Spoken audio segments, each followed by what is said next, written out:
Let's move on now to a fun story. Non-hero gets the wiggle on to save the cup dream. The most heroic act of the hero was to deny he was a hero. I just played my role like everyone else did, Socceroos goalkeeper Andrew Redmayne said after the penalty save that launched 1,000 memes and sent his side to the World Cup in the most euphoric moment in Australian football since John Aloisi's unforgettable penalty against Uruguay in 2005. It was that long ago. Cara, you're an avid watcher of God's game. Did you stay up this morning to watch it? No, I didn't.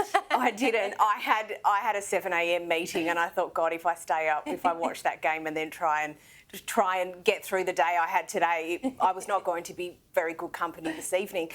No, I didn't watch the game, but I did see the highlights. It was a fabulous goal. And look, the only thing I will say about Australia is we always seem to want to do it the hard way. We get there, but we always do it the hard way. But look, it's fabulous. One, it's fabulous to see sports people be really humble and really proud to represent their country. And it's fabulous to see the Aussies at the World Cup again. And indeed. Tanveer, I'm not too sure which side of the fence you lie. I don't know whether you're a rugby man or you're a soccer man or you're both, but surely it was jubilant central in Western Sydney today. Look, I love the soccer, and getting into the World Cup is massive. And I would remember being at a pub years ago when that John Aloisi moment happened. It was probably one of the most exciting patriotic moments, because ultimately soccer is one of the rare sports that does potentially unites all the demographics in Australia. Yeah, we didn't quite get behind this in the same way. I think I barely knew about it, to be honest. And I think I expected us to lose. So to be honest, this was this was a fantastic surprise, and yeah, that really I think it'll get people excited again about soccer, because they were performing quite poorly, and like Cara was saying, they shouldn't have had to go this way. So I'm glad they've salvaged. And it's a huge salvage, and it'll get us all excited for the next phase.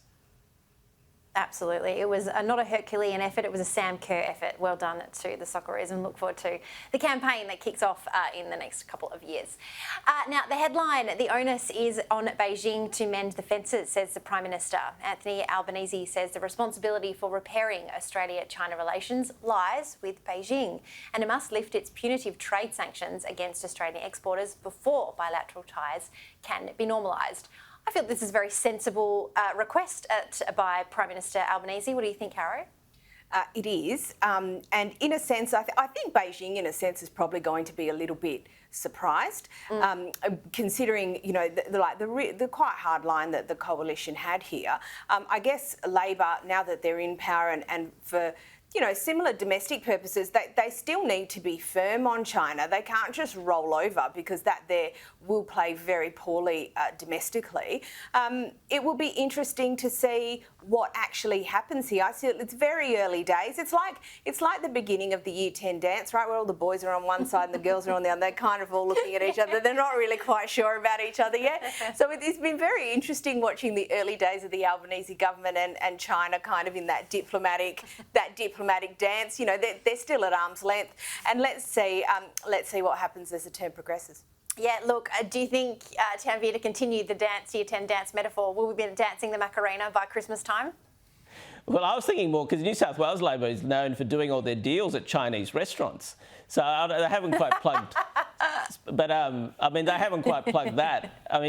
But look, one thing I saw, I do already think their China policy and the way they're doing it does feel a bit more sophisticated. So here, Albanese's almost playing the tough cop, whereas Richard Marles was in there going, hey, I'm the good cop, sort of. So I already do feel like they've got a few more fronts where maybe Albanese is standing above the fray saying, hey, we're going to be tough. And meanwhile, there's all these other people kind of playing a dance. So potentially, I think already their policy potentially looks a bit more sophisticated, and they are showing some early results.